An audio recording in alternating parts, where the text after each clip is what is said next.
Hello, my name is Jake Isaac. I am from South London and I'm a singer-songwriter. London is the place where I grew up. I grew up South London, Crystal Palace. And I suppose London felt like, especially with the BLM-Proteste that happened over here in the UK, it felt like a bit of an epicenter for us. Even filming today in an arch, in a brewery, in the middle of London, it just makes so much sense. And it's actually a privilege to be able to express this type of creativity, collaborative creativity, from such a location under a train line. So the artwork for this song is basically a photo, and it was taken by a great creative and photographer and bass player, a guy called Charlie Thornton. He took a picture. There was some guys down in Westminster. There was some, as people were protesting, people were climbing up on like bus shelters, and there was a moment, as the story goes, that a guy, there was some black guys up on the bus shelter, and there was a white guy who's trying to get up to join them, and they were like, yeah, come on. And I think he tried to climb up and he fell down. And everyone's like, oh no, but then he tried again, and then a black guy reached down and pulled him up, and everyone gave a massive round of applause. And Charlie got the moment where he was reaching out to the guy who was trying to pull him up.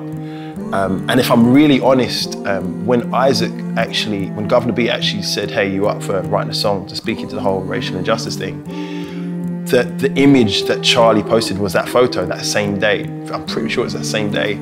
And that was what I presented back to Governor B, because I saw that image and the creativity just flowed automatically.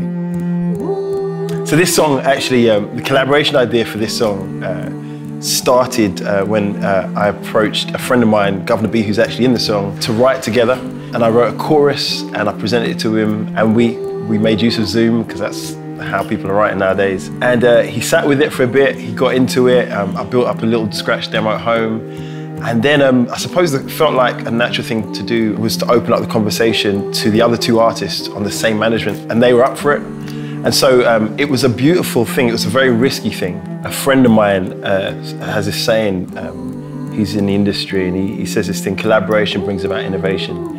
And I feel like because we're all writing remotely in different locations, I think I automatically had a fear of like, oh man, how's this gonna go? In actual fact, I thought I might end up being the weakest link. And then immediately, like, everyone was just, as I said, I just think everyone smashed it. Everyone smashed it, more so than me. So the song we played today, called Brother, is basically a response to a lot of the social injustice which has been highlighted during this time of lockdown, of global lockdown.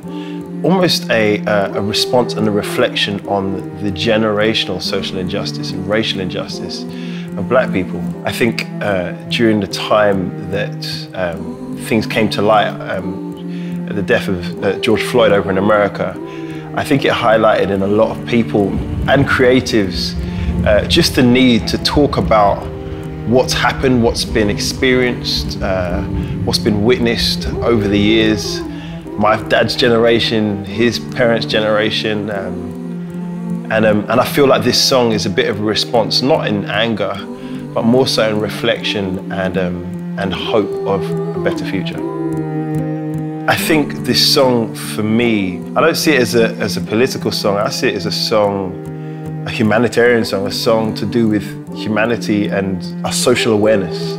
I didn't approach this song, and I don't think any of my mates approached this song with a political framework in mind. I think we looked at it as to, listen, I've got a 3-year-old boy. I know some of the other guys have got children. What's life going to be like for them? There's nothing political about that. It's more so, listen, I'm going to use what I have in my hand to throw something into their future. And that's what we did. It just seems to have been something which has contributed to an ongoing conversation in a lot of people's minds.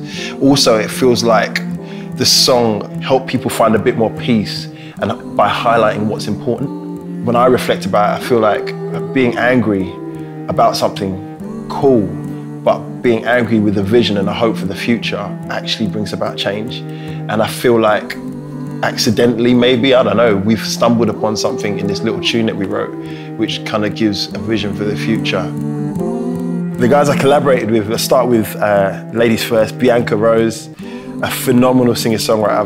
I've known of Bianca for a few years. In fact, if I'm really honest, I was quite intimidated by Bianca when I first heard about her, just because I just thought like, she's just mean. She's just like badass as a singer-songwriter and with a guitar, and she comes up with these really cool, like quirky melodies, but really soulful lyrics and soulful delivery. Joshua Luke Smith, again, I've known of from afar, and you always kind of get a bit scared when people just talk so highly of people. You kind of go, oh man, that's kind of mad. Like, do you know what I mean? But as I've got to know him, I just find that he's got one of the biggest hearts. And in Isaac, Governor B, I've known the longest.